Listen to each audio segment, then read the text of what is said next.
Dalam perjalanan menuju Zou, Luffy dan lainnya yang diantar oleh Bartolomeo bersantai dan makan-makan di kapalnya. Tentu saja si Barto bahagia karena bisa nganter para idolanya. Namun tiba-tiba awan hitam menyelimuti langit dan malah turun hujan batu es. Mereka akhirnya kerepotan karena batu es itu cukup merusak lantai kapalnya. Bahkan buruknya lagi saat Frankie nanyain siapa navigator di kapal Barto, si Barto malah bilang kalau mereka kagak punya navigator, karena basicnya mereka cuman berandalan. Habis itu Gambia langsung nelpon seorang nenek di kampung mereka untuk meminta saran mengatasi hujan es ini. Setelah itu nasihat si nenek adalah membalut es dengan kain, lalu dinginkan permen karet yang tidak bisa dilepaskan di lantai kapal mereka. Dengan begitu permen karetnya bisa dilepas.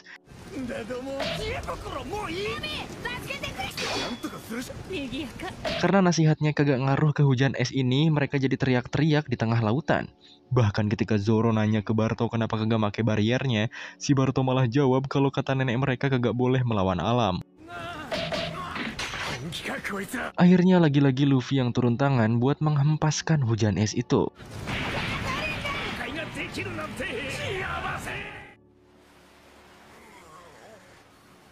Pada malam harinya, saat mereka semua telah tertidur, Luffy terbangun dan berniat ke kamar mandi. Di sana Barto juga ikut. Seperti biasa, Luffy merasa kelaparan setiap malam, dan secara kebetulan ia melihat daging besar yang melayang-layang. Tentunya, kebisingan itu terdengar oleh semua orang di kapal. Dan parahnya lagi, daging itu adalah jebakan untuk menangkap Luffy. Melihat di kapal itu ada anggota Mugiwara yang lain, mereka juga langsung menyerangnya.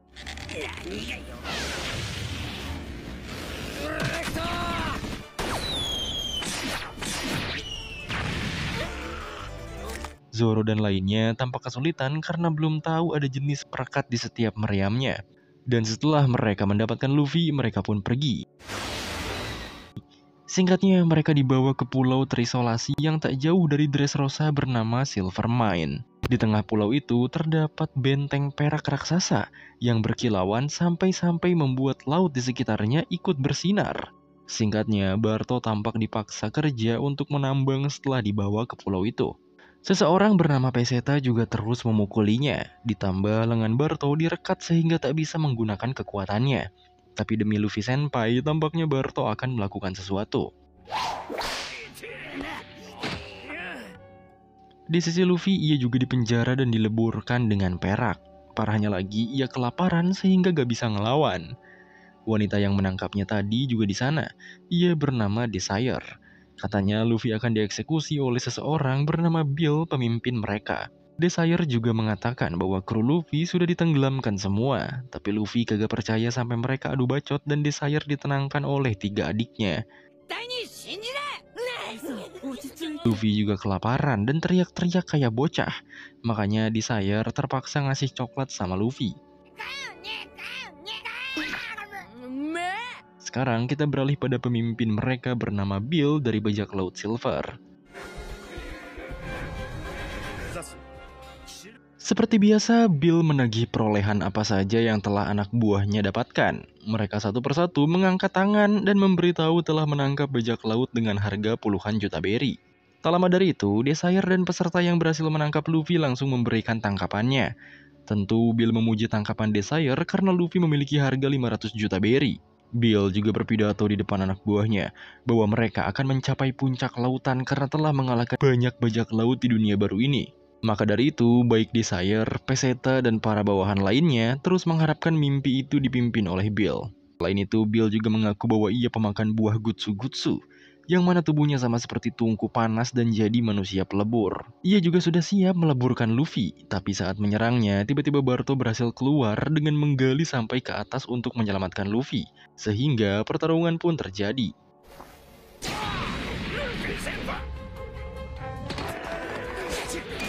Selain itu, tampaknya Barto juga mengenal Desire.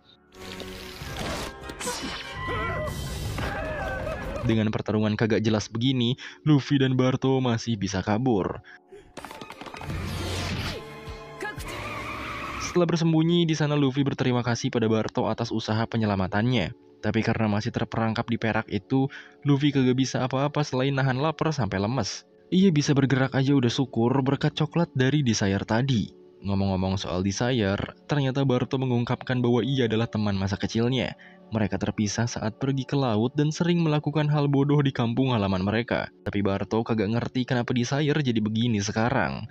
Desire akhirnya menemukan Luffy dan Barto, tapi karena kejar-kejaran sambil ngobrol, mereka bertiga jadi nyusruk ke jurang.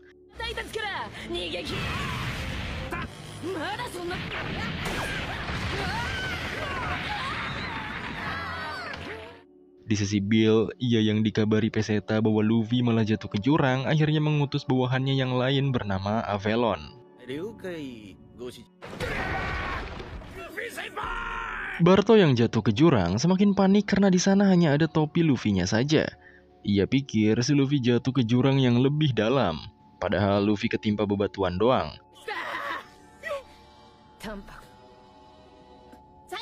Desire yang masih selamat juga terus meminta Barto untuk nyerahin Luffy aja, dan tentu aja si Barto nolak dengan keras.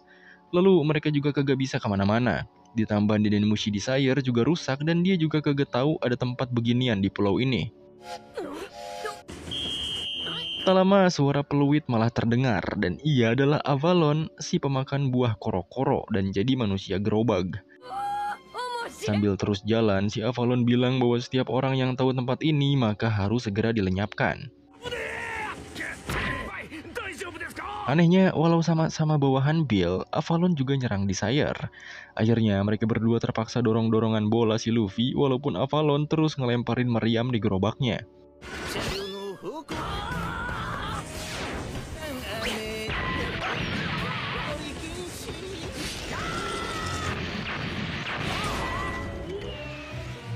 Dan ujung-ujungnya mereka jatuh lagi ke galian tambang dan membuat mereka jatuh lebih dalam. Di sisi Bill, ia didatangi oleh 3 adiknya Desire. Mereka bertiga melaporkan kakaknya yang ikut jatuh ke jurang. Bill juga menenangkannya, karena ia sudah mengirim bawahannya yang lain untuk diselamatkan.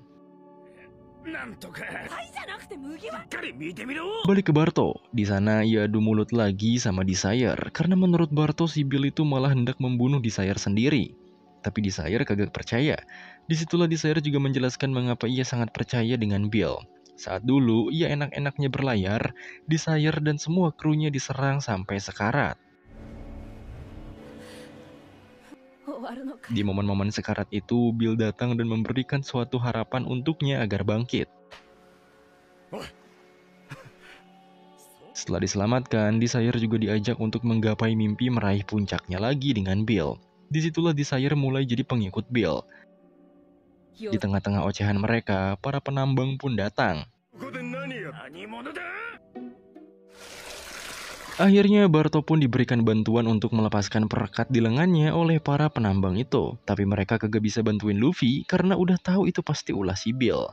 Desire akhirnya bertanya siapa para penambang ini. Disitulah para penambang menjelaskan bahwa Pulau Silvermine adalah tambang yang kaya dan mereka berada di lorong tambang bawah tanah. Mereka juga adalah mantan aliansi anggota bajak laut Silver. Katanya mau bagaimanapun mereka takkan bisa menyenangkan hati Bill. Bahkan mereka yang tidak bisa menyerahkan harta ataupun buronan akan dibuang ke sini dan dipaksa menambang dari pagi sampai malam. Dalam tanda kutip memperbudak mereka. Desire yang tak percaya terus membantah, yang ujung-ujungnya menjauh dari mereka. Mereka juga tak bisa kemana-mana, karena hanya jalan rel inilah untuk keluar. Tapi Avalon selalu mengetahuinya. Avalon akhirnya datang untuk mencari Luffy dan lainnya. Tapi yang ia temukan adalah Desire dan langsung menyerangnya. Di sini juga Desire memastikan pada Avalon bahwa tindakannya memang atas perintah Bill, dan Avalon mengiyakannya. Bill memerintah dirinya untuk menghabisi Desire.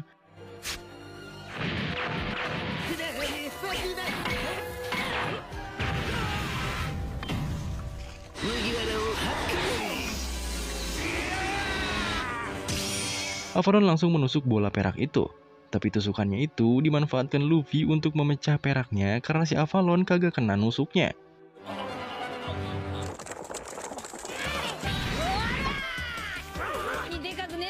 Sekarang akhirnya Luffy akan membalaskan perlakuan mereka lewat Avalon ini.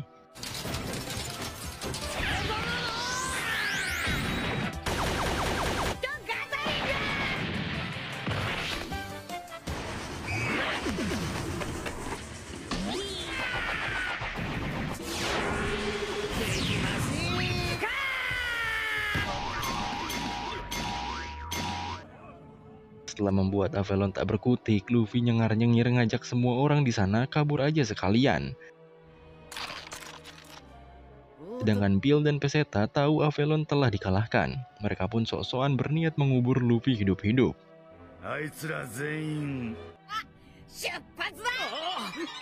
Saat Luffy hendak pergi bersama-sama, para penambang itu masih ketakutan pada Bill. Ia pikir jika Bill menemukan mereka lagi, maka mereka akan dibuang lagi ke tempat ini. Makanya si Barto kesal karena mereka kagak tahu seberapa kuat Luffy. Akhirnya Barto pasrah.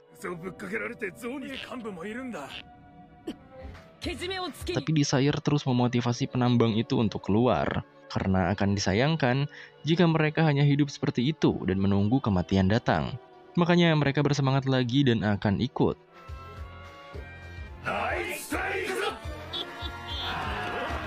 Saat menyusuri rel itu, mereka malah dibombardir oleh bawahan Peseta dan membuat mereka jatuh karena relnya jadi ambruk.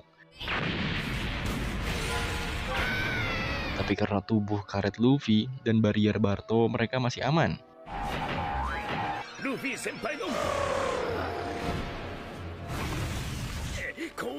Di sana juga ada Peseta yang sok jago bisa ngalahin mereka. Barto juga buatin Luffy tangga biar lebih mudah buat keluar.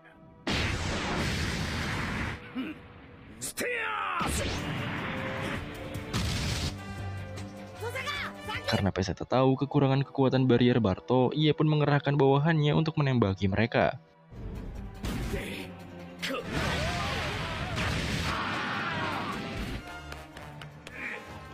Tapi buruknya, di bolongan keluar itu sudah ada pasukan penyembur api.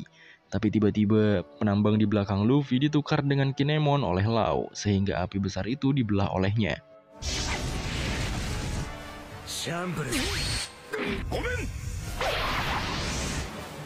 Dengan begitu, Luffy langsung menghantam mereka yang menghalangi jalan dengan sangat nikmat. Setelah Luffy dan lainnya berhasil kabur, si Peseta tak kehabisan akal. Ia malah menyandera adik-adiknya Desire. Tapi mainan begitu mah lagu lama gitu kan.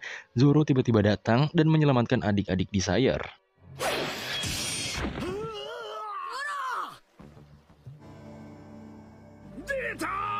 Zoro akhirnya meminta Luffy memberikan mangsa ini padanya, karena Zoro udah pegel-pegel kepengen mainin pedang.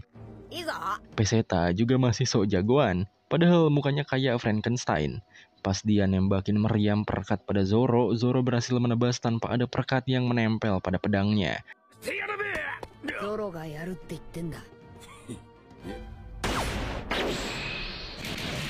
Saat Peseta hendak memerintah bawahannya lagi, bawahannya cuma bisa diam karena tahu perbedaan kekuatan mereka. Begitu juga dengan Peseta yang langsung keringetan.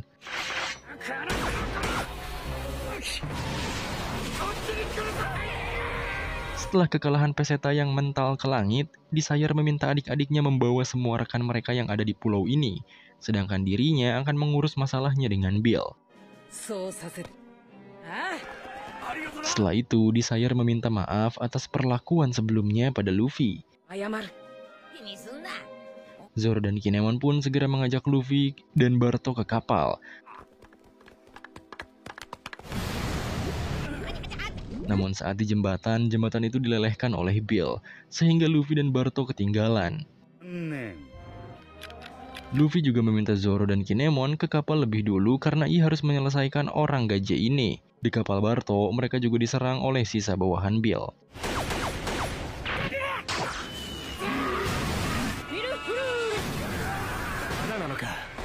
Pada intinya, Bill sangat merendahkan Desire sekarang.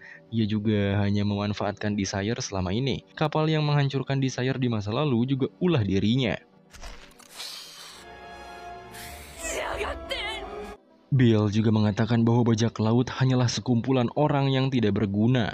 Mereka juga kekanak-kanakan karena percaya pada sesuatu seperti impian dan semacamnya. Bahkan hanya dengan menunjukkan impian palsu di hadapan mereka, hati mereka jadi tersentuh dan mereka rela bekerja keras demi dirinya. Dengan begitu, hidup Bill jadi nikmat atas kerja keras bawahannya setiap hari. Desire yang marah langsung berniat menyerang sambil mewek. Tapi yang kepancing emosi duluan malah si Luffy. Jelas Luffy sangat membenci orang seperti Bill. Barto juga mengingatkan temannya itu untuk membiarkan Luffy memukuli orang yang ia tidak suka.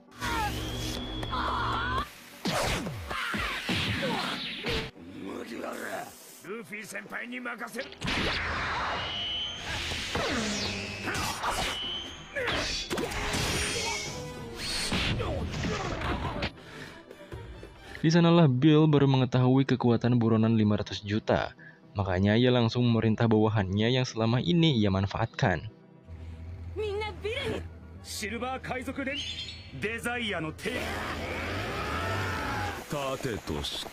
Luffy yang tahu bawahannya itu kagak bersalah menggunakan Housoku hakinya agar tidak melukai mereka.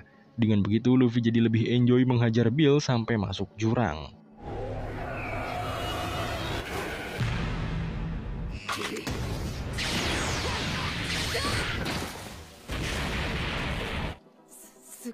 Di bawah sana, Bill masih sadar, dan untuk membalas serangan Luffy, ia memakan banyak bebatuan dengan niat meningkatkan kekuatannya. Bawahan Bill yang tadi pingsan oleh Luffy sampai bangun lagi dan lari menjauh dari pulau karena akan terjadi sesuatu pada Bill.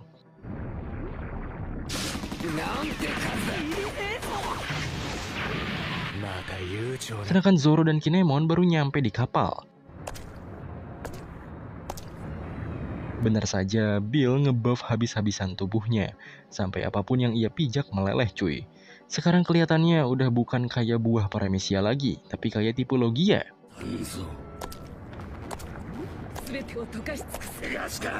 Bahkan jika ia terus begitu, maka bisa saja seluruh pulau meleleh.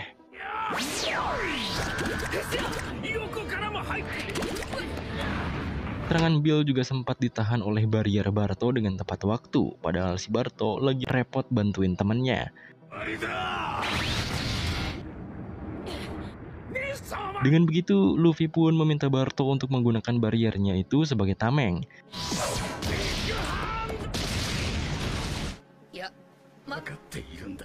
Tapi setelah disebor oleh lelehannya sendiri, si Bill malah jadi manusia silver. Akhirnya buat finishing, Luffy melancarkan serangan terakhirnya.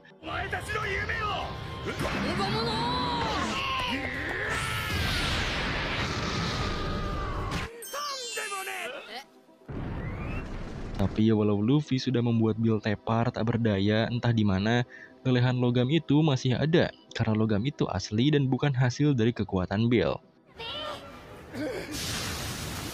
Adik-adik si Desire juga berhasil menyelamatkan semua orang di pulau ini.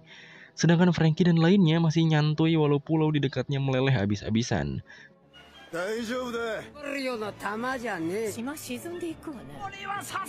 Luffy dan Barto pun bisa selamat dengan kendaraan aneh milik si Desire ini. Dan pulau Silver sepertinya benar-benar tenggelam.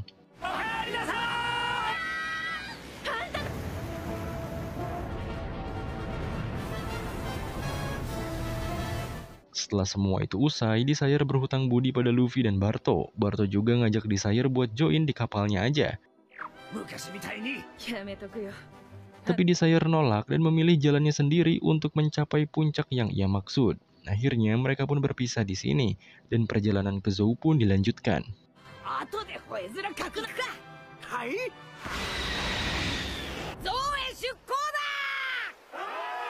Singkat cerita, Luffy dan lainnya telah bergerak menuju pulau berikutnya yaitu Zou.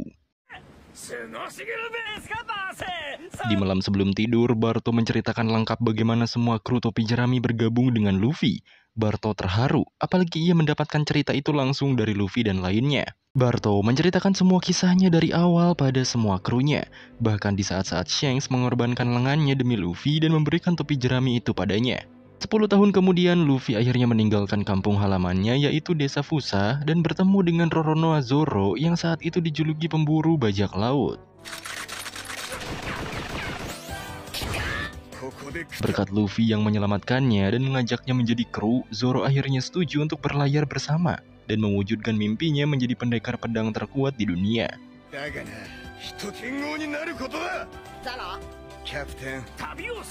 Singkatnya, Luffy juga bertemu dan mengajak Nami, seorang kucing pencuri harta bajak laut. Namun saat itu ternyata Nami berkhianat karena masih berada di bajak laut Arlong. Walau kenyataannya Nami malah dikhianati Arlong, akhirnya Luffy berniat membantu Nami, yang ujung-ujungnya ia juga bergabung sebagai kru topi jerami dengan tujuan membuat peta seluruh dunia.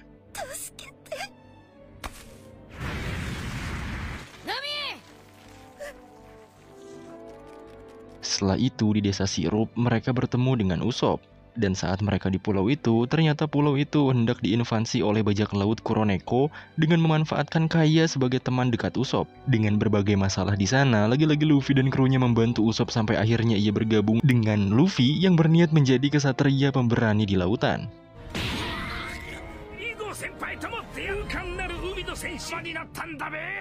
Setelah itu Luffy berniat mencari seorang koki sebagai krunya dan mereka mampir ke restoran terapung bernama Bertie, di mana Sanji sebagai wakil kepala koki di sana. Dengan segala masalah di sana, Sanji pun bergabung dengan Luffy untuk mencari impiannya, yaitu menemukan All Blue.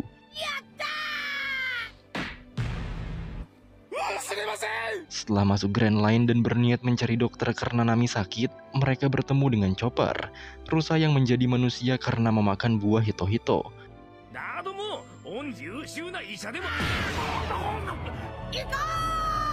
Setelah masalah di pulau itu selesai, akhirnya Chopper diajak oleh Luffy untuk menggapai impiannya, yaitu menjadi dokter yang bisa menyembuhkan segala penyakit.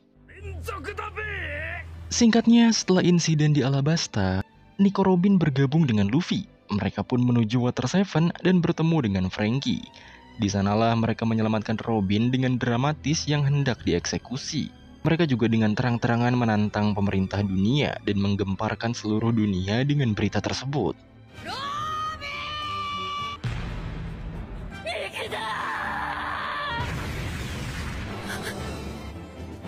Pada akhirnya, Robin pun bergabung dan menjadi arkeolog yang sedang mencari kebenaran dari abad kekosongan. Sedangkan Franky bergabung sebagai tukang kapal untuk mewujudkan mimpinya, yaitu membuat kapal impian yang bisa menjelajahi dunia. Setelah itu, petualangan mereka berlanjut dan sampai di Florian Triangle. Di sana mereka bertemu dengan Brook yang sudah jadi tengkorak hidup akibat buah Yomi-Yomi. Brook pun menjadi kru Luffy sebagai musisi kapal dan akan menepati janjinya untuk bertemu kembali pada sahabat lamanya, yaitu Labun. Begitulah cerita bajak laut topi jerami. Mereka bukan bajak laut biasa. Mereka bukan sekedar kru yang berlayar bersama di lautan penuh bahaya. Mereka adalah sekumpulan orang yang disatukan oleh mimpi-mimpi besar, oleh luka masa lalu, dan oleh seorang kapten yang lebih percaya pada hati daripada kekuatan. Setiap dari mereka juga membawa beban rasa sakit, penyesalan, dan impian yang nyaris padam. Tapi saat mereka bersatu, mereka saling percaya. Setelah menceritakan sambil mewek, Barto dan krunya langsung bersemangat untuk mengantar Luffy dan teman-temannya ke Zou dengan aman. Kita beralih ke markas pusat Angkatan Laut. Di sana, Admiral Kizaru diberikan laporan bahwa bajak laut Ao, mantan anggota bajak laut Shirohige, telah dikalahkan oleh seorang Shichibukai bernama Edward Weevil. Tampaknya Weevil memang mengincar para mantan kapten divisi Shirohige dan totalnya sudah 16 kapten ia habisi. Gak main-main, Weevil juga menghancurkan kota-kota. Kemanapun ia pergi, ia selalu menyebabkan kehancuran. Meskipun ia Shichibukai, sepertinya Angkatan Laut tak akan tinggal diam saja, dan Weevil juga mengaku bahwa ia adalah anak kandung dari Shirohige. Kizaru juga berkomentar, sebagai bajak laut, Weevil memang kuat, dan satu hal yang pasti, ia memiliki kesamaan dengan Shirohige walaupun hanya kekuatannya saja. Singkat cerita, seminggu pun telah berlalu setelah meninggalkan Dressrosa. Barto dan krunya tampak mabuk laut dan terus mengunyah permen karet. Dan akhirnya mereka pun melihat sesuatu di lautan yang tampaknya bergerak. Awalnya Usopp nolak buat ke sana, tapi karena Law menunjukkan Vivre Card yang mengarah ke sana, berarti sesuatu bergerak itu adalah Pulau Zou. Law juga mengungkapkan bahwa Pulau Zou menghalangi para pendatang dengan kabut tebal dan arusnya pun berlawanan.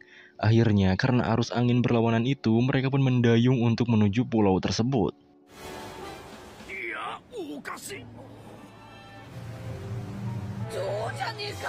Dan pada akhirnya mereka sampai di Pulau Zou. Zou adalah nama tempat yang berada di punggung gajah raksasa. Gajah itu hidup dan terus bergerak sehingga lokasinya berpindah-pindah. Zou juga disebut Pulau Ilusi, karena itulah Logpus tak bisa menjangkau tempat ini. Kanjuro juga menanyakan soal suku yang hidup di sana dan membenci manusia. Katanya suku itu adalah suku Ming. Katanya suku itu adalah suku Ming. Berdasarkan sejarah, mereka menjauhi manusia dan telah mengurung diri selama 1000 tahun. Yang artinya gajah itu juga sudah hidup lebih dari 1000 tahun.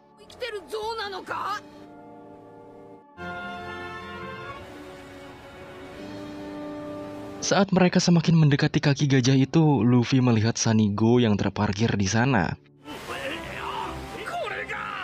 Barto yang bisa melihat Sanigo dari dekat semakin kagum dan heboh. Franky juga berpendapat kemungkinan Sanji dan lainnya berhasil lolos dari Big Mom dengan mulus karena tak ada kerusakan serius pada Sunny. Luffy juga berusaha ngecek ke Sunny walaupun di sana tak ada siapapun. Tiba-tiba saja kaki gajah itu bergerak dan menghasilkan gelombang yang besar.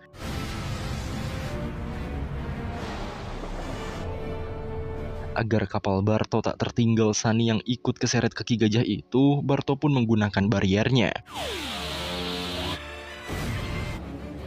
Akhirnya mereka berhasil menahan gelombang itu, tapi kemungkinan kaki satunya juga akan ikut melangkah. Makanya selagi masih diam, mereka pun harus segera nyebrang. Karena di Sunny kosong, mereka pun akan langsung menyusul ke punggung gajah raksasa itu. Sekarang kita beralih ke Baltigo. Dragon sedang membaca laporan dan hasil efek besar dari jatuhnya Don Quixote Family. Akibat hal itu, Dragon langsung mengerahkan pasukannya untuk bersiaga karena pemerintah dunia ataupun Cyberpol tak akan tinggal diam setelah ini. Koala juga melaporkan bahwa mereka menemukan sejenis logam bernama Drunken Iron yang berada pada senjata dari Dressrosa. Logam ini langka yang hanya didapatkan di negara tertentu. Jadi mereka bisa mengetahui lokasi pembuatan senjata tersebut. Dragon juga memuji Koala karena berhasil kembali pulang bersama rekan-rekannya yang lain dari Dressrosa. Parahnya lagi, si Dragon malah nanyain kabar Robin ketimbang anaknya sendiri. Bukan karena alasan, tapi karena ia sudah banyak diceritakan oleh Sabo. Selain itu, Dragon pun langsung kembali serius. Ia memerintahkan Koala untuk mengumpulkan semua pimpinan pasukan revolusi di seluruh dunia. Suatu lautan dunia baru, lebih tepatnya di kapal Kurohige, seseorang menghubungi mereka. Laffy pun menjawab dan ternyata ia adalah Barges. Barges melaporkan bahwa ia pingsan dalam waktu yang lama dan sekarang sedang berada di suatu pulau serba putih. Ia juga meminta Laffy untuk segera memberitahu Teach, karena dengan menyerang pulau ini mereka bisa mendapatkan banyak senjata. Shiryu yang mendengarnya juga menanyakan keberadaan Barges, tapi Barges tak mengetahui pulau ini. Karena pulau ini seperti tak terjamah, yang jelas mereka harus ke sana dengan modal Vivre Card Barges, karena Dragon dan Sabo berada di pulau ini. Yang ternyata si Barges diam-diam berada di Baltigo, markas pusat pasukan revolusi. Beralih ke suatu pulau yang sudah dihancurkan. Di sana ada pria besar yang sepertinya dialah yang menghancurkan. Pria itu muak karena semua orang bilang bahwa semua anggota Shirohige adalah anak Shirohige, yang ternyata ia adalah Edward Weevil, yang menyebut dirinya sendiri adalah Shirohige Junior dengan harga buronan 450 juta berry. Ibu dari Weevil juga ada di sana dan memvalidasi bahwa Weevil adalah anak Shirohige.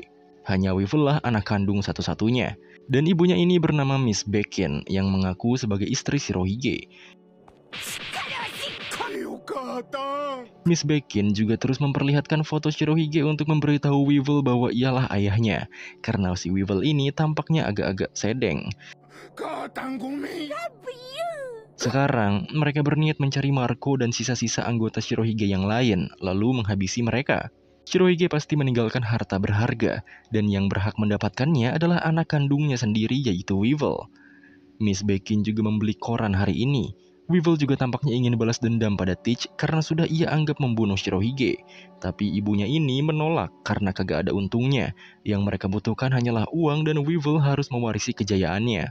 Bekin akhirnya tahu Doflamingo telah dijatuhkan oleh Luffy. Ia juga tahu bahwa saat perang besar Marineford, Marco dan lainnya berusaha melindungi Luffy. Mereka pikir Luffy mungkin tahu banyak soal Marco dan lainnya. Sekarang fokus pun beralih ke kota Buggy di Pulau Tebing MT Dunia Baru. Sekarang Buggy memiliki perusahaan pengiriman yaitu agen bajak laut bayaran. Semua kru Buggy juga tampak sibuk mengangkat denden musi yang terus berdering. Buggy juga bahagia karena sekarang perusahaannya berjalan. Akibat Doflamingo yang dijatuhkan, pelanggan Doflamingo tak bisa mendapatkan senjata lagi. Dan sekarang mereka semua larinya ke perusahaan Buggy Delivery. Pelanggan itu sekarang lebih memilih ke bajak laut bayaran ketimbang senjata.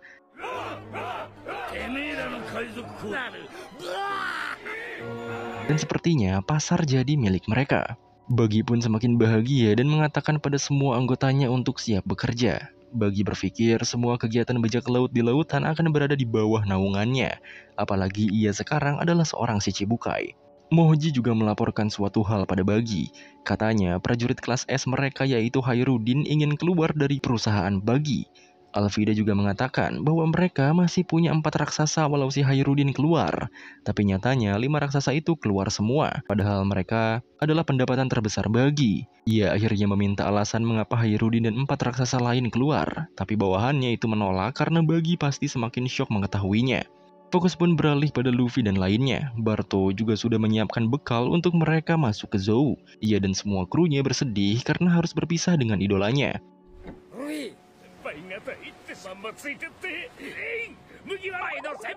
Kanjuro tampaknya membuat sebuah makhluk dengan kekuatannya agar mereka bisa memajat gajah itu. Dengan begitu, Kanjuro menciptakan hewan semacam kadal atau ular berkaki yang seperti biasanya kelihatan menyedihkan.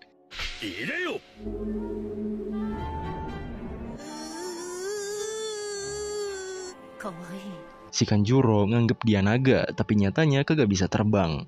Ujung-ujungnya mereka naik naga itu. Barto terus-terusan menangis karena Luffy semakin menjauh, tapi tentunya Luffy berteriak untuk berterima kasih dan pertama kalinya ia menyebut nama Barto walau kagak benar. Mendengar itu, Barto semakin terharu dan perpisahan mereka pun cukup berarti bagi Barto.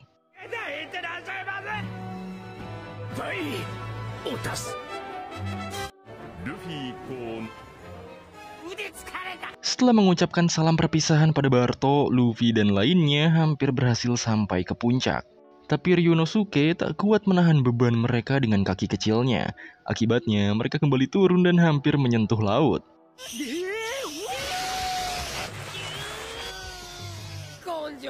Walau Ryunosuke sangat tersiksa dan terlihat menyedihkan, tapi kru Mugiwara terus menyemangati naga itu, sehingga mereka berhasil naik sedikit demi sedikit. Saking tingginya gajah itu, Luffy heran apa benar Sanji dan lainnya berada di sana. Selain itu, Luffy juga kepo dengan tujuan Kinemon dan Kanjuro, karena sebelumnya mereka mengatakan tujuannya juga ke Pulau Zou. Selain memastikan keadaan Momonosuke, tujuan mereka meninggalkan Wano adalah mencari teman mereka bernama Raizo, yang merupakan seorang ninja. Saat di pertengahan jalan, Kinemon dan Kanjuro berpisah dengan Raizo. Untuk itu, mereka akan kembali ke Zou untuk memastikan jika Raizo sampai pada tujuannya. Di tengah obrolan mereka, ada seekor monyet jatuh ke arah mereka. Monyet itu membuat Kinemon dan Kanjuro ikut terjatuh dari naga Ryunosuke.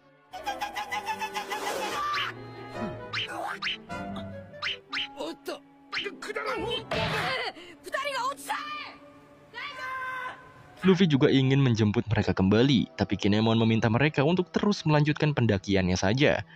Apalagi dilihat dari kondisi Ryunosuke juga sudah ingin menyelesaikan tugasnya mengantar mereka hingga ke puncak. Untungnya kali ini Luffy dapat memahami ekspresi si naga yang membuatnya setuju untuk lanjut.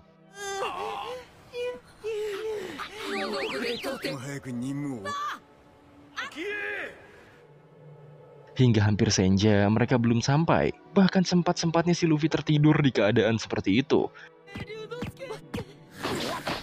Saat mendekati puncak, Luffy terbangun, tapi ia malah banyak tingkah dan membuatnya hampir terjatuh setelah mendaki sejauh itu.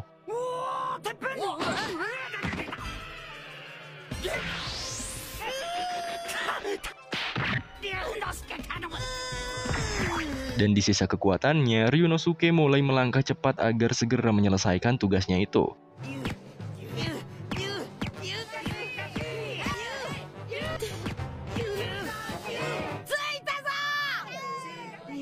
Singkatnya, mereka berhasil sampai setelah melewati hari di atas Ryunosuke. Saking bahagianya karena sudah sampai di atas, mereka tak menyadari Ryunosuke yang sedang ditemani Robin. Naga itu kembali menjadi gambar dengan senyum puas setelah menyelesaikan tugasnya. Luffy dan lainnya juga berhasil mengucapkan terima kasih pada Ryunosuke yang berubah kembali jadi gambar dengan banyak drama. Sementara si Zoro dan Law malah bodoh amat dan merasa cringe sama mereka. Mereka pun tiba di depan gerbang dengan sebuah menara pengawas yang kosong. Dan dengan sembrono, Luffy langsung naik untuk melihat pemandangan negeri di atas gajah itu.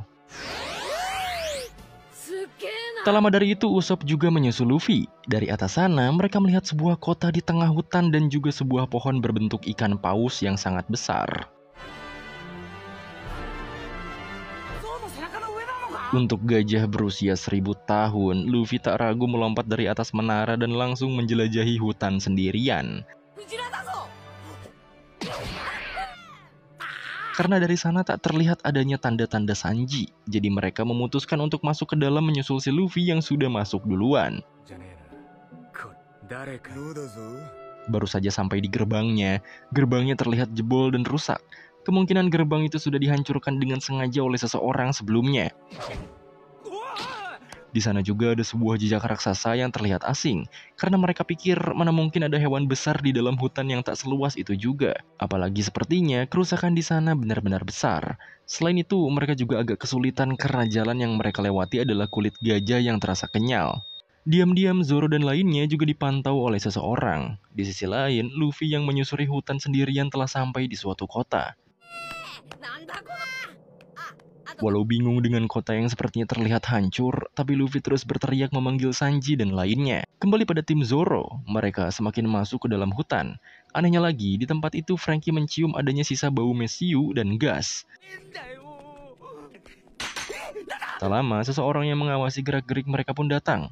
Makhluk itu pun langsung menyerang yang untungnya berhasil ditangkis oleh Zoro.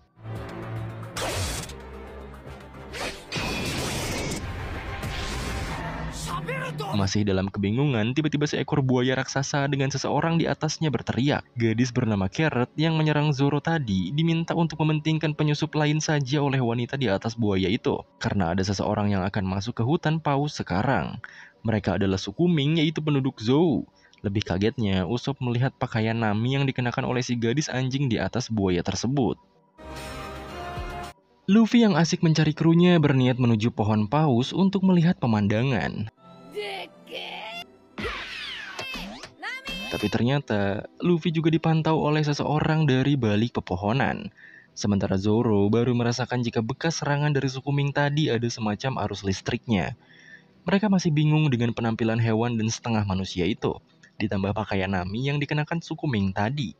Banyak yang membuat mereka berpikir negatif. Bahkan Robin aja sampai nebak kalau mereka adalah suku kanibal. Di sisi Luffy, akhirnya ia dihadang oleh dua suku Ming yang besar. Saat itu Luffy benar-benar bingung dengan wujud makhluk di depannya. Tapi karena suku Ming itu terlihat menyerang Luffy, mau tak mau Luffy harus bersiap. Kembali pada tim Zoro, mereka melihat Carrot melompat tinggi untuk memeriksa keadaan. Kemampuan suku Ming yang hebat ini membuat mereka semakin waspada.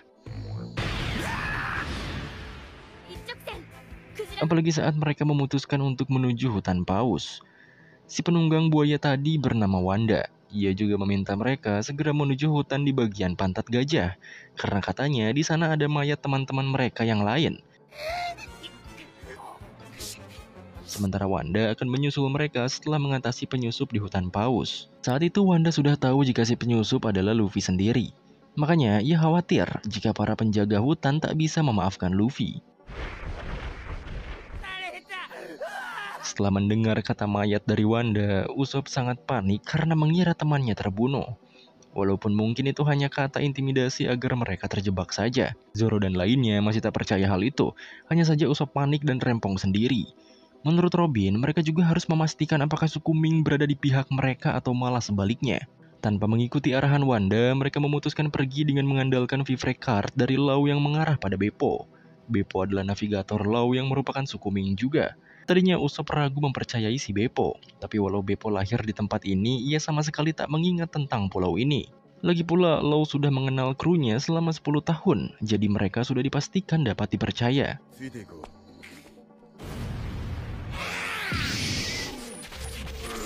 Sementara itu, di hutan paus, Luffy berduel dengan suku Ming yang jenis banteng.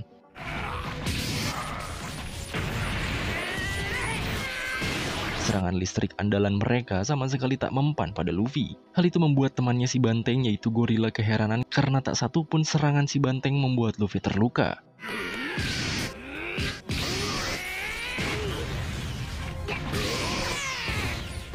Di tengah pertarungan mereka, Beppo dan kru Law yang lain datang melerai. Walau Beppo mengatakan jika Luffy adalah kenalannya, tapi bagi mereka penyusup tak bisa dimaafkan. Karena berniat melerai paksa pertarungan Luffy dan si Banteng, Jambarl yang memiliki fisik besar saja bisa dijatuhkan oleh si gorila dengan mudah.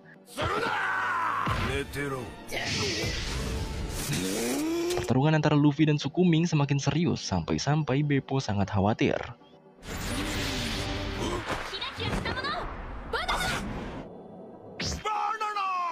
Untungnya sebelum terjadi bentrokan lebih lanjut, Wanda datang melerai dengan membawa bendera merah dan juga pisang. Banteng bernama Rodi itu akhirnya terpancing oleh bendera merah tersebut, sedangkan Blackback atau bebek si gorila langsung jinak dengan pisang. Wanda memperkenalkan diri pada Luffy, begitu juga dengan Carrot. Wanda juga menjelaskan bahwa sekarang Luffy tak akan diserang lagi. Alasan mengapa Luffy diserang juga karena tak sengaja masuk ke dalam hutan paus. Wanda juga berteriak pada pemimpin dari para pasukan penjaga bernama Pedro untuk memaafkan Luffy. Karena permintaan itu dari Wanda, Pedro pun menarik pasukannya untuk kembali, yang ternyata sedari tadi si Luffy sudah diincar oleh banyaknya pasukan penjaga di hutan. Setelah itu, Beppo dan kru Law yang lain menghampiri Luffy. Di situ Luffy baru ingat kalau Law punya kru seekor beruang. Apalagi mereka yang menyelamatkan Luffy saat peperangan Marineford selesai. Kru Law juga sudah tahu jika mereka beraliansi dengan Luffy, tapi mereka lebih tak sabar untuk segera bertemu dengan kaptennya. Di sisi lain, Robin telah menganalisis kota yang dilewati Luffy sebelumnya, yaitu kota Kurau.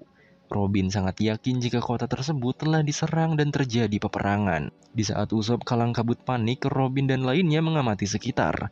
Robin menemukan beberapa tanda kehidupan sebelumnya, bahkan masakan yang belum lama ditinggalkan. Tak jauh dari situ, Zoro juga menemukan bekas penyiksaan seperti salib dan darah di atasnya. Sementara Franky melihat sebuah cakaran yang begitu besar. Tak hanya itu, sebuah jejak kaki raksasa yang sama juga ditemukan di kota ini.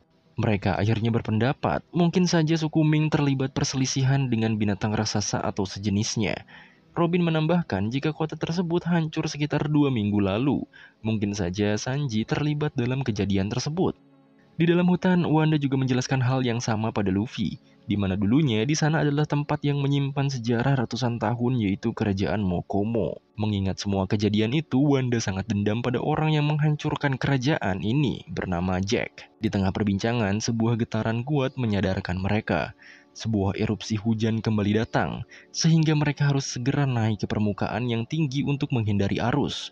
Wanda meminta Luffy langsung naik buayanya yang dinamai Warny, karena ia akan mengantarkan Luffy pada kru lainnya. Karena mau diajak ke teman-temannya, si Luffy langsung nanya keberadaan Sanji. Tapi begitu mendengar nama Sanji, Wanda hanya terdiam saja. Luffy yang naik buaya berhasil menjauh dari semburan, sementara tim Robin dan lainnya masih terus berasumsi apa yang terjadi di tempat ini.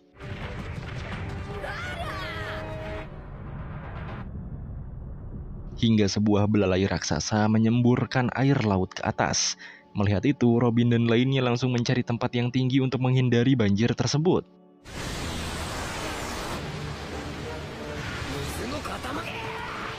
Kembali pada Luffy, walau sudah diperingati untuk pegangan yang kuat, ia malah terbawa arus air.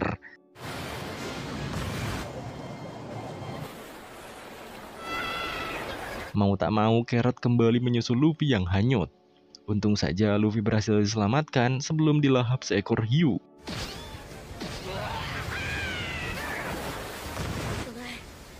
Di sisi lain, Kinemon dan Kanjuro yang masih memanjat kaki kiri gajah itu juga kebingungan dengan getaran sebelumnya. Mereka memanjat dengan menaiki kucing yang dinamai Nekozaemon. Semua yang digambar Kanjuro terlihat sangat menyedihkan, begitupun dengan Nekozaemon. Kinemon juga ngerasa bahwa kucing sepertinya tak cocok untuk disuruh memanjat. Tapi Kanjuro sangat ngeyel jika kucing adalah pemanjat handal. Tapi tak lama sebuah air deras turun dari atas melalui kaki gajah itu. Sehingga si monyet kecil yang ikut itu memberitahu mereka jika air itulah yang membanjiri seluruh kota. Mendengar itu Kanjuro baru panik karena pasti gambarnya akan luntur. Dan pada akhirnya setelah setengah jalan mereka terguyur air tersebut. Kembali pada Luffy di atas hutan paus, ia kagum dengan hujan dahsyat itu. Semburan itu secara teknis bukanlah hujan, melainkan Zunesa yang membasahi tubuhnya setiap 2 hari sekali. Dengan kata lain, itu adalah semburan air laut. Semburan air laut itu melewati penyaringan di kota dan disebarkan melalui saluran air, sehingga bisa menjadi sumber air minum di negeri ini. Jadi air itulah yang menjadi sumber kehidupan mereka. Ikan-ikan yang terbawa semburan itu juga menjadi bahan pangan penduduk negeri. Secara tidak langsung, semburan itu adalah berkah bagi penduduk negeri. Tak lama, Beppo datang dengan menitip pesan pada Luffy. Karena Beppo tak bisa keluar dari hutan, maka ia meminta Lau untuk datang saja. Walau Beppo lahir di Zou, tapi ia adalah bajak laut. Oleh karena itu, ia meminta tolong pada Luffy. Apalagi saat ini, Beppo berada di bawah naungan Raja Nekomamushi. Di kota Kurau, setelah Robin dan lainnya berhasil mengungsi, mereka mulai mengamati lingkungan pulau.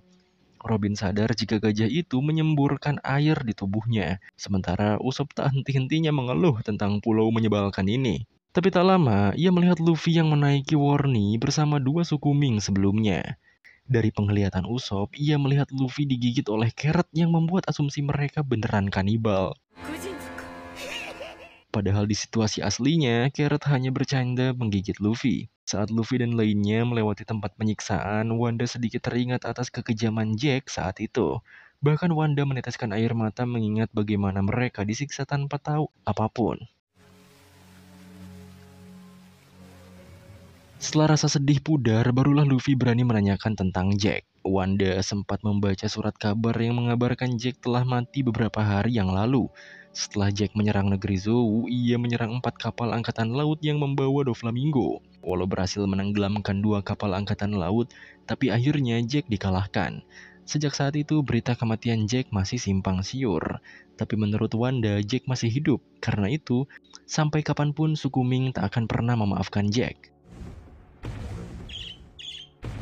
Untuk mempersingkat waktu, Wanda menggunakan jalan pintas. Melihat keasikan Pulau Zou, Luffy ingin terus berpetualang jika kembali pada krunya lagi. Singkatnya, Luffy sampai pada tempat bernama Ubara. Saat itu, Lau dan lainnya ke tempat yang sama. Dan dengan tak sengaja, mereka bertemu kembali di Ubara.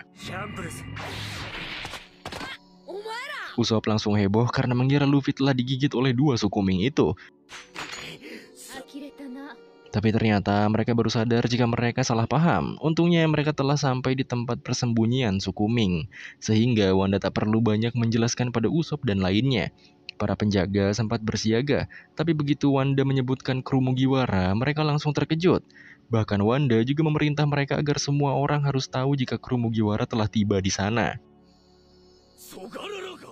Di dalam persembunyian, Nami sedang tertidur di atas seekor domba besar. Dengan antusias, Chopper membangunkan Nami sembari menangis karena pada akhirnya Luffy dan lainnya datang.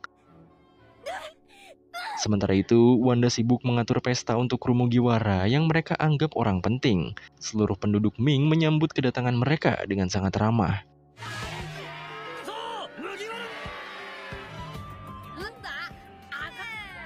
Tidak seperti yang mereka bayangkan, ternyata suku Ming sangat bersahabat. Zoro malah mengungkit jika suku Ming tak suka manusia.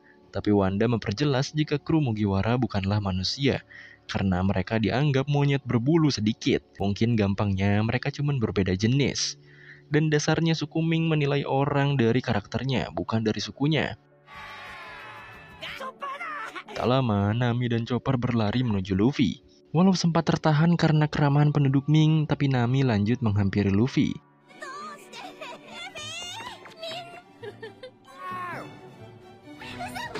Namun, begitu Nami memeluk Luffy, suasana menjadi berbeda. Di sana Nami meminta maaf pada Luffy. Semua krunya pun langsung menyadari hal tersebut. Suasana bahagia sebelumnya berubah menjadi sedikit tegang.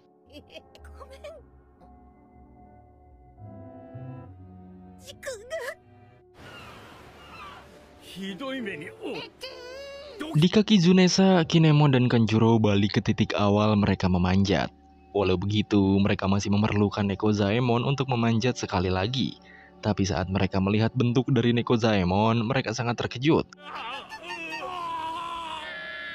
Bentuk dari kucing itu telah berubah jadi kucing monster alias luntur. Tapi Nekozaemon sama sekali tak menyerah dan berusaha memanjat sekali lagi. Walaupun mereka berakhir terperosok lebih rendah dari titik sebelumnya. Saat itulah dua samurai ini menyadari jika kucing ini tak bisa melanjutkan tugasnya lagi. Agar tak menyakiti perasaan Nekozaemon, dua samurai itu berpura-pura jika mereka akan melanjutkan memanjatnya esok hari.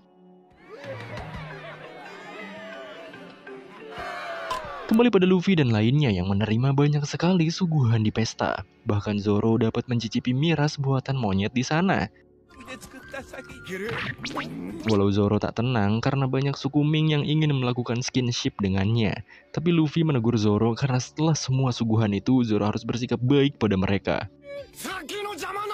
Skinship satu sama lain adalah bentuk keakraban di antara mereka. Jadi itu adalah budaya dari suku Ming yang dinamakan Mingship. Selain itu, mereka juga menyajikan berbagai daging yang bukan daging hewan berbulu, karena suku Ming tak bisa memakan hewan berbulu.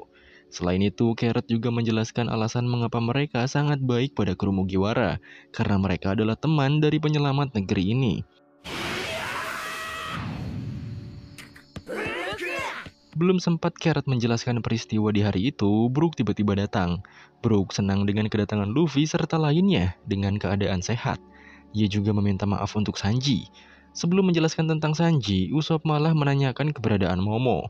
Katanya Momo tak menyukai suku Ming, tapi ia baik-baik saja. Karena itu, Momo mengurung diri tanpa keluar kamar sama sekali. Untuk menjelaskan beberapa keadaan, Brook meminta para kru berkumpul. Sebelum itu, ia juga menanyakan keberadaan Kinemon yang untungnya masih berada di bawah. Ternyata Brook meminta kru yang lain tak menyebut nama samurai atau semua yang berasal dari Wano, karena dengan menyebut hal tersebut akan memicu kemarahan dan kebencian dari suku Ming. Tanpa menyelesaikan ceritanya, Brook sudah dihampiri oleh segerombolan anjing Ming. Itulah mengapa dari awal Wanda menyebut kru Luffy sebagai mayat, karena yang dimaksud adalah Brook. Selain itu, semua anjing Ming menyukai tulang, jadi Brook menjadi populer. Chopper menanyakan keberadaan Lau, di mana ia sedang menuju hutan paus untuk menemui Beppo dan lainnya. Sementara Nami, ia ingin mereka mencari solusi tentang perginya Sanji, tapi jujur saja kru yang baru tiba masih kebingungan. Karena terakhir mereka bicara adalah saat rombongan mereka melawan kapal Big Mom.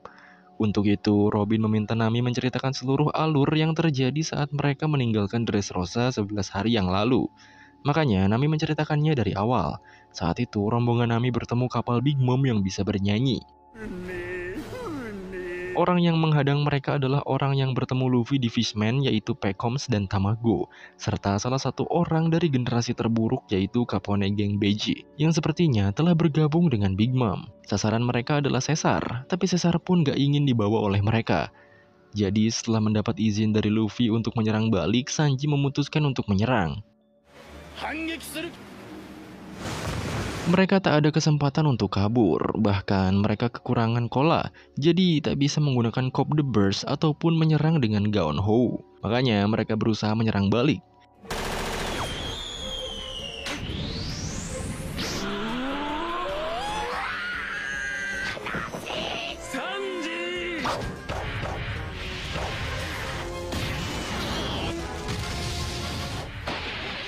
Setelah melakukan serangkaian serangan dan membalikan keadaan, rombongan Sanji bersiap untuk kabur. Nami membuat hujan dan membuat mereka dapat berlayar menjauh hingga tiba di Zou.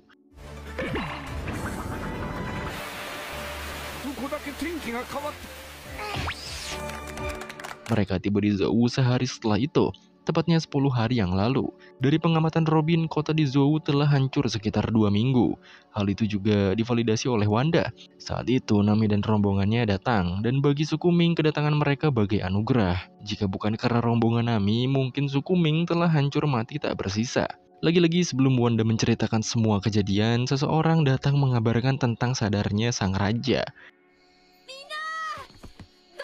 Mendengar itu, Chopper dan 2 dokter Ming lainnya bergegas memeriksa keadaannya. Sang Raja Inuarashi juga ingin bertemu dengan penyelamatnya. Oleh karena itu, kru Mugiwara lainnya pun ikut menjenguk Raja Mokomo yang jatuh koma sejak mereka diserang. Tapi raja mereka tak hanya satu, karena negeri ini memiliki Raja Fajar Inuarashi dan Raja Senja Nekomamushi. Jadi negeri Zou ini dilindungi oleh 2 raja.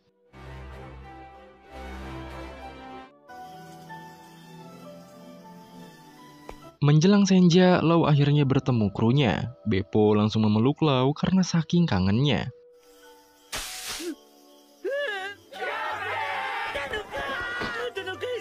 Begitu banyak yang ingin mereka bicarakan, sehingga mereka langsung masuk ke dalam hutan. Sementara itu, kru Mugiwara dipandu oleh Wanda berjalan menuju sanatorium Raja Inuarashi. Sepanjang jalan yang dipenuhi buah besar itu membuat Luffy masih tergoda dengan makanan. Padahal sedari tadi Luffy lah yang paling banyak makan. Luffy sangat suka tempat tersebut karena banyak makanan. Mendengar itu, Wanda juga ikut senang.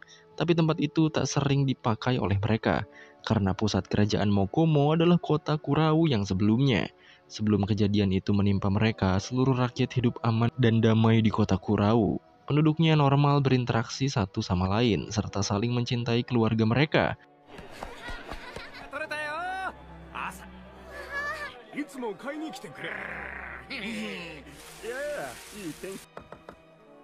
17 hari yang lalu, setelah Beppo tiba di Pulau Zou, berbunyi lonceng yang ternyata lonceng penyerangan. Gerbang menuju kota didobrak paksa hingga rusak, sehingga para penduduk sangat terkejut.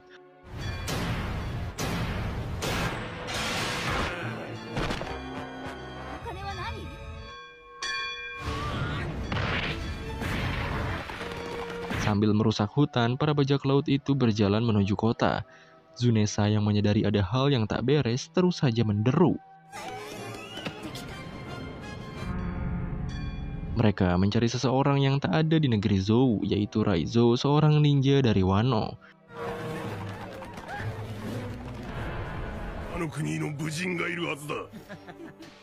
Tapi semua penduduk benar-benar tak tahu siapa orang tersebut. Penduduk mencoba menjelaskan dengan baik-baik, tapi salah satu dari tangan kanan Yonko Kaido, yaitu Jack, si pembawa bencana, sang kapten mamut, tak ingin bernegosiasi. Tak hanya itu, bajak laut binatang buas juga membawa gifters yang dipimpin Ship's Head. Bajak laut itu terus saja mengancam untuk memberitahu di mana orang bernama Raizo tersebut. Jika tidak, kedamaian negeri itu akan dimusnahkan seketika. Sesepuh Ming bernama Monji bahkan menawari Jack untuk mencari Raizo dari rumah ke rumah. Tapi dengan tak sabaran, Jack malah menghancurkan kota.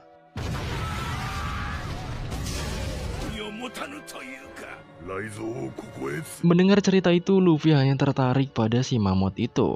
Padahal Jack si mamut adalah bawahan Kaido. Lanjut pada cerita Wanda, para bajak laut itu mulai menghancurkan kota demi Raizo. Hingga seorang anak tak sengaja jatuh. Demi menyelamatkan dirinya, anak itu menyerang salah satu bawahan Jack.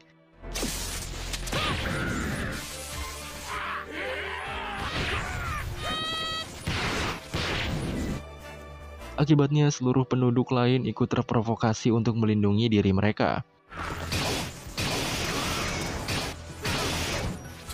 Monji juga mengatakan, pada dasarnya suku Ming telah dianugerahi kekuatan yang kuat. Bahkan seorang bayi di suku mereka bisa mempertahankan dirinya sendiri. Monji kembali menimpali, jika ingin mencari seseorang di negeri mereka, seharusnya mereka bertemu raja terlebih dahulu. Saran dari Monji bagaikan tantangan pada Jack yang jelas langsung menolak. Bajak laut itu memilih menggunakan kekerasan untuk bernegosiasi, dan Jack sekarang mengerahkan para gifters untuk menyerang mereka. Karena penduduk tak dapat meyakinkan bajak laut itu, kota Kurau yang damai berubah jadi medan perang. Oleh karena itu, penduduk dibawa ngungsi ke benteng sekarang ini. Hingga akhirnya, suku Ming tak tahu mengapa Jack mencari Raizo. Dan entah bagaimana mereka tahu jika Raizo akan berada di Zou. Semua cerita yang diungkapkan Wanda tak membuat Luffy serius dan malah mainan kayak orang bodoh.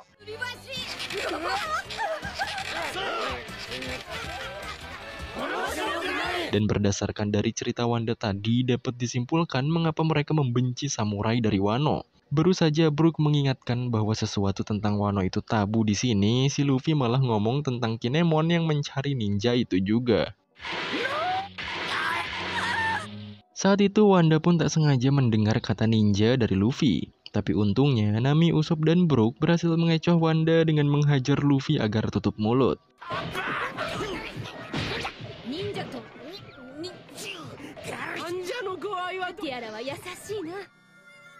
Karena mereka sudah dekat dengan sanatorium, Wanda pun menghentikan ceritanya tadi. Tak lama, mereka dikagetkan dengan sanatorium yang sangat ramai.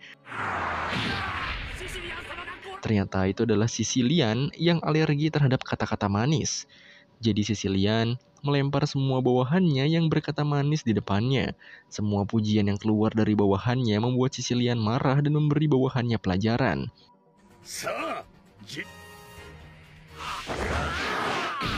Begitu Sicilian tahu kru Mugiwara datang, ia langsung bersujud berterima kasih. Sicilian memang selalu berlebihan dalam melakukan sesuatu. Bahkan saat memberi salam pada Luffy pun Sicilian sangat berlebihan.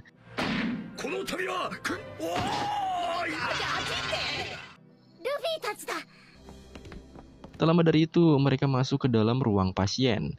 Di sana, Raja Inuarashi terduduk lemah. Ukurannya jauh lebih besar dari Ming lainnya. Seketika Wanda pun langsung memeluk rajanya tersebut.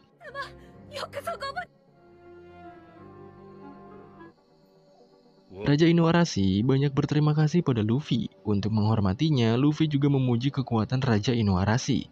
Inuarashi juga terlihat familiar dengan topi yang dikenakan Luffy. Karena dulu saat Inuarashi berlayar bersama Nekomamushi, mereka bertemu Yonko Shanks yang memakai topi yang sama. Begitu mendengar nama Shanks, Luffy langsung bersemangat. Sayangnya Inuarashi malah langsung tertidur karena sudah jam 6 sore. Karena itu, Luffy berusaha membangunkannya untuk membicarakan Shanks. Tapi semuanya melarang karena Inuarashi juga belum pulih sepenuhnya. Seperti yang diketahui, negeri itu memiliki 2 raja. Walau Inuarashi merupakan raja resmi, tapi sejak dulu Raja Nekomamushi telah menjaga hutan paus suci. Oleh karena itu mereka mempunyai kekuasaan yang sama, dan kedua raja ini tak akur satu sama lain. Jika mereka bertemu, maka mereka akan saling membunuh. Entah apa alasannya dan tak ada yang tahu, padahal mereka dulu adalah 2 orang sahabat. Apalagi mereka raja yang dihormati dan saat bertarung pun kekuatan mereka seimbang. Oleh karena itu, mereka membagi jam kerja mereka, di mana Inuarashi dari jam 6 pagi sampai jam 6 sore, dan Nekomamushi dari jam 6 malam sampai jam 6 pagi. Karena kebiasaan itu, penduduk juga mengikuti jam kerja raja mereka. Dan benar saja, semua penduduk telah tertidur, bahkan Sicilian pun terkantuk-kantuk hingga akhirnya tertidur. Bagi penduduk, mereka menyesuaikan diri pada kebiasaan raja-raja mereka. Makanya sebelum tidur, Sicilian menjelaskan bahwa siang hari, masyarakat beraktivitas dengan aman di kota. Setelah itu, orang-orang di hutan akan berjaga pada malam hari. Bahkan saat bertarung melawan Jack dengan sengit, saat itu Jack membabi buta menghancurkan kota bersama bawahannya.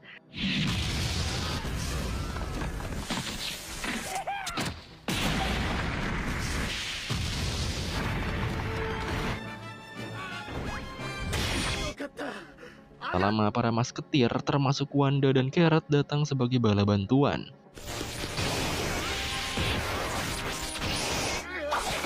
Memang kekuatan suku Ming jauh lebih unggul, tapi kekuatan bajak laut binatang buas lebih mengerikan dan di luar dugaan. Apalagi pasukan Jack yang disebut Gifter, dengan ciri bertanduk hitam memiliki kekuatan yang aneh.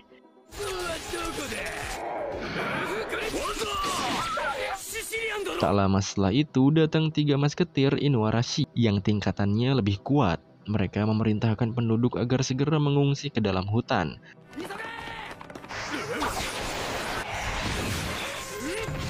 Setelah 3 masketir itu mencoba bertarung, kekuatan mereka memang membantu, tapi serangan Sicilian tak berpengaruh pada Jack.